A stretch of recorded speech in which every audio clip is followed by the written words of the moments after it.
Hi all.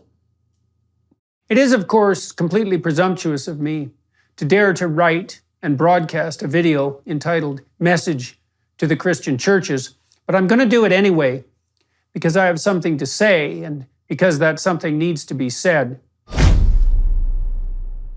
I've been speaking to and watching and listening to audiences all over the Western world for the past 4 years, in person and in virtual form, and have learned a few things in consequence.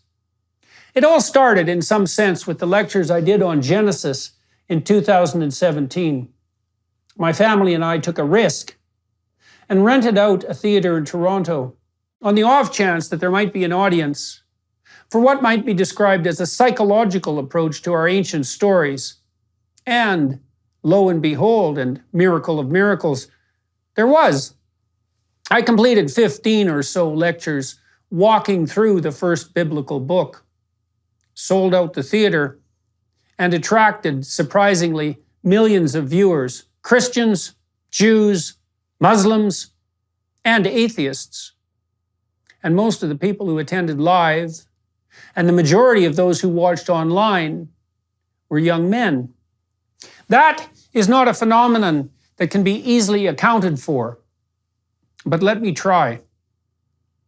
Now, in the West, because of the weight of historical guilt that is upon us, a variant of the sense of original sin in a very real sense, and because of a very real attempt by those possessed by what might be described as unhelpful ideas to weaponize that guilt, our young people face a demoralization that is perhaps unparalleled. This is particularly true of young men, although anything that devastates young men will eventually do the same to young women. And that, in this era of antinatalism and equally reprehensible nihilism, is precisely the point. When they are children, boys are hectored for their toy preferences, which often include toy weapons such as guns, and their more boisterous playing style, as boys require active rough and tumble play, even more than girls, for whom it is also a necessity. When in grade school, boys are admonished, shamed, and controlled in a very similar manner by those who think that play is unnecessary, particularly if it's competitive, and who value a docile, harmless obedience above all. Shades of Dolores Umbridge. Following all that, because that's not enough, even when pursued assiduously for total demoralization, is the inculcation of an extremely damaging ideology, which essentially consists of 3 accusations.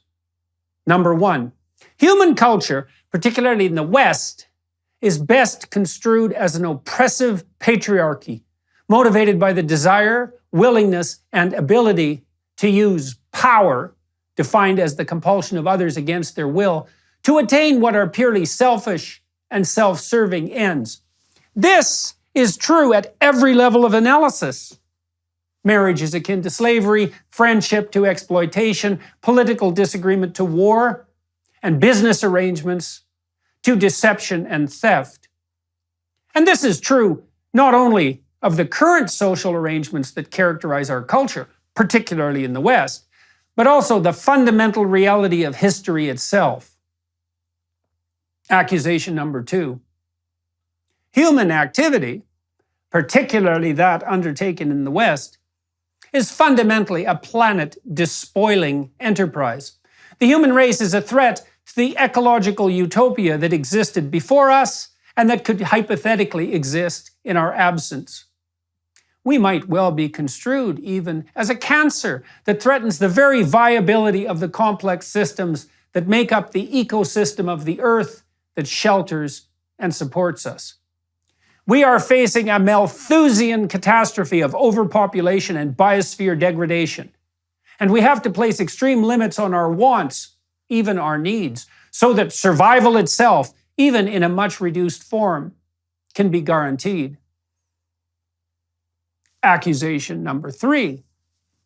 The prime contributor both to the tyranny that makes up the oppressive patriarchy and structures all of our social interactions, past and present, And the unforgivable despoiling of our beloved Mother Earth is damnable male ambition, competitive and dominating, power-mad, selfish, exploitative, raping and pillaging.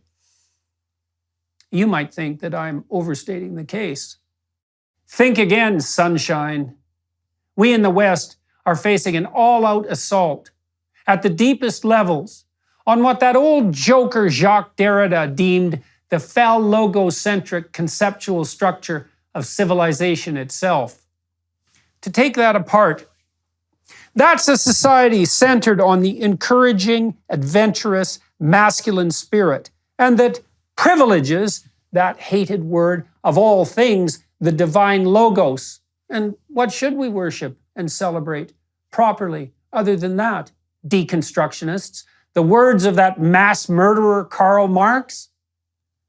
And it is precisely those young men who are deeply conscientious, capable of guilt and regret, who have come to believe in pain that every deep impulse that moves them out into the world for the adventure of their life, even that impulse drawing them to women, is nothing but the manifestation of a spirit that is essentially satanic in nature. This is not only wrong theologically, morally, psychologically, practically, and scientifically. It is literally anti-true. It's not a mere misstatement about the nature of reality, a minor conceptual error, but something that literally could not be farther from the truth. And something that distant from the truth comes from a place that cannot be distinguished from hell. The Christian church is there to remind people, young men included, and perhaps even first and foremost, that they have a woman to find, a garden to walk in, a family to nurture, an ark to build, a land to conquer, a ladder to heaven to build, and the utter terrible catastrophe of life to face stalwartly in truth, devoted to love, and without fear. Invite the young men back. Say, literally, to those young men, you are welcome here. If no one else wants what you have to offer, we do. We want to call you to the highest purpose of your life. We want your time and energy and effort and your will and your goodwill. We want to work with you to make things better, to produce life more abundant for you and for your wife and children and for your community and your country and the world. And we have our problems in the Christian church. We are moribund and sometimes, far too often, corrupt, and sometimes deeply so. We are outdated, as are all institutions with their roots in the dead, but still often wise past. So join us. We'll help fix you up, and you can help fix us up. And together, we'll aim up. And here's a message to those young men skeptical about such things. What else do you have? You can abandon the churches in your cynicism and disbelief. You can say to yourself, narcissistically and solipsistically, the church does not express what I believe properly. Who cares what you believe? Why is this about you? Do you even want it to be about you? What if it was about others? What if it was about your duty to the past and to the broader community that surrounds you in the present? What if it was incumbent upon you and vital to your health and willingness even to live, to rescue your dead father from the belly of the beast, where he has always resided, and to restore him to life? Once again, to the churches, Protestant, you're the worst at the moment. Catholic, Orthodox. Invite young men. Put up a billboard. Say, young men are welcome here. Print some flyers and put them in a box by the billboard. Signal the existence of those flyers with an arrow with the words, more information about attending here. Tell those who have never been in a church exactly what to do, how to dress, when to show up, who to contact, and most importantly, what they can do. Ask more, not less, of those you are inviting. Ask more of them than anyone ever has.